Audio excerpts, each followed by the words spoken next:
There has been some very interesting developments coming over the days, especially with respect to how the Western world or the relations between the Western world and some African countries.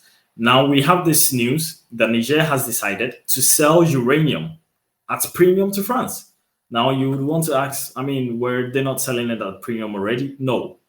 So for you to know, France was buying uranium at zero point 0.8 cents per kilogram, zero point 0.8 cents per kilogram, while uranium on the world market was being sold for 200 euros per kilogram.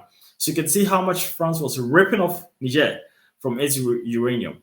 And now France has got these uranium plants, which is used to power their electricity. We know that Russian gas is not going to Europe anymore, or at a very reduced rate, or they have to buy refined Russian gas from Indian companies at higher rates. And so what is happening is that, is it going to be a very, very, very cold winter for France? Samir Kese is here to discuss with us. So Samir Kese, this is a very interesting development. We see the figures flying about, and you can see that France was really ripping off Niger all of these years, from this particular resource. And what do you make of it? How do you make of it in terms of the financial impact it's going to have on the Nigerian economy, and of course on the French economy, the French energy crisis, the Nigerian energy crisis? Because remember, they did not have electricity when they were providing electricity to France. So now they will have their own electricity. And then, of course, there is news of partnership with some countries like Russia and China to build uranium plants in Niger so that they will be able to produce their own electricity. So let me know what you think about this particular development. Well, thank you, George. You see, how come a country with such quantity of uranium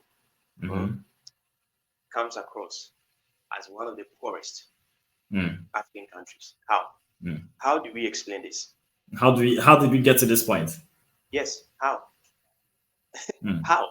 You see, when the coup happened, Nigeria, African country, threatened, in fact, cut energy supply. Oh, yes. I mean, how? How do you explain this? A country rich in such resources. So I think that it's a good decision. And who cares if France will suffer? Who cares? They didn't care when Nigerians were suffering. So who cares? You see, sometimes some of us, we need to be radical in our decision makings. What they did, they were. So who cares? Who cares? If that is a French that is a French problem, not a Nigerian problem. Yes, in fact, that's their problem. Yes, because you see, what France did in Niger tells you how diabolic these people are. They are very diabolic. I mean, from 200 euros to 80 cents. Yes, 80 cents. This is more than 200 times. This is crazy. Rip-off. I mean, you see, sometimes it's really difficult to understand, bro.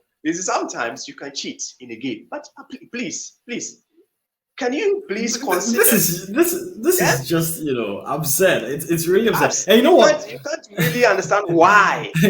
Yes, and you don't also understand why or how the president of Niger at the time allowed this to happen. Like, why? To happen? Why? Some of this it doesn't make any sense. Yeah, sometimes you are gripped in confusion. When you begin to think about it, you enter into a confusion. You don't even know what confused mode. You don't know what to do. Yes, because you see, how is that possible, bro? How is that possible? You tell us. How is that possible?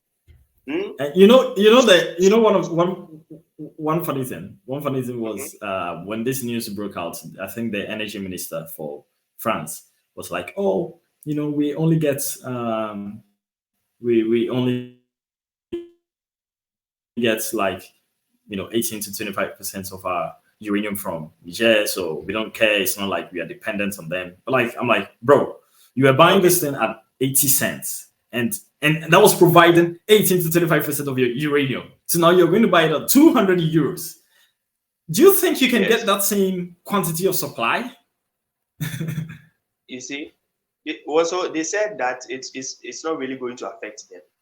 We Yeah. thank God that it's not really going to affect them. No, We thank great God. aspect. But you see, even if it is for the Nigerian to keep the uranium, okay, Uh-huh. and even chew them, chew, or Uh-huh. maybe you can even use it, just throw it away. It is better Uh-huh. than to give it to France, Mm. at that price. Mm-hmm. Okay, so I think that we should not even be worried about whether it will affect the French people or not. No, I what think we we have what interesting times ahead. yes, what we have to think about is how we can sell it to other partners, and also how we can transform. Of course, not always okay. I mean, exporting it in the raw form, but how can we also technologically put in use, okay, the resources that we have, the uranium? How can we in Africa, right in Africa, okay, transform these resources into a Mm. different end product? Simple, because you Mhm. see, I think that is the point about these uranium plants to yes, produce electricity and probably even sure, export this electricity to other yes. countries, other African Yes, countries. that is, you see, in Africa, Nigeria is one of the countries that is having issues with energy supply. Imagine Niger, Hmm. okay, Niger being able to supply Nigeria. I mean, of course, the uranium they have can really supply a lot of African countries if really Yes, put in, yes, I mean, yes. use well. Yes. So why can't we do that? Eh? Niger, why can't you do that? You should. That is why I said that sometimes you should sit down, sit back, and tell yourself, Mm. look, it's about time I do something better with what I have. Simple. Hmm. If they don't want to buy from me, it's okay. But I'm going to Hmm. tell them, I'm going to show them that in the next 10 to 20 years, this is what is going to, okay, be done in my country.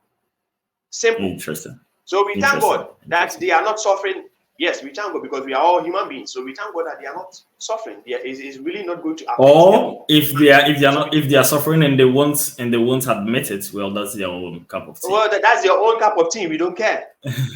We don't care. Yeah, That's that's their our own own cup cup. of I mean, tea. yes. You see, I mean, that is why some of them, you see, when the coup happened, they said that some of the ambassadors, they said they will not leave Niger. Why won't you leave? I mean, Eh? that was also a very interesting thing. I mean, how can you on Uh-huh. another person's land? I mean, imagine something Yes. like this. Someone comes to your house. Okay, someone comes to your house. You give them a Mm-hmm. room to stay in. Okay, you give them a room to stay in, and based on certain behaviors, you don't like them again in your house. Mm-hmm. They are not paying rent, and they tell them leave the room that I've given you, vacate my house, and the Yes. person's like, I want to go. I won't Yes. go anywhere. I'm Because going to stay. I'm not done. I'm not done stealing you, stealing from you. Yes, I'm not done stealing from you, so I'm not leaving. I'm Yes. not leaving your See, that house. should tell you how That diabolic they are. Yes. that is crazy. That is Yes. crazy. That is on a different level crazy. But anyways, I think it's good that some of these things are happening, and I think it's all good for the betterment of Africa as a continent and for its people. All right. So thank you very much, Samir, for your submission. But before I leave, Josh, I want to Okay. put this across. I think that you see, once the youth, we the young ones, we are witnessing what is really going on. I think it Mm-hmm. is also about time for us to take a new turn. Mm. Okay, what is the turn I'm talking about? Let's try to really change our mindset. Mm. Anything black, it's also good. Mm-hmm. Anything African is also good. Because if we Mm-hmm. see, if we start from there, then we begin to give relevance, okay, to what we have. Then Mm-hmm. people who also come to Africa will also give importance to it. Okay, Mm-hmm. so let's all observe what is going on, go along with the waves, okay, and learn a lot from what is going on the African continent. So that in the All near right. future, when you become a leader, you don't go back to what we have been fighting, okay, against. Thank you. All right. All right. All right. Thank you too. Thank you too, Samuel Kise.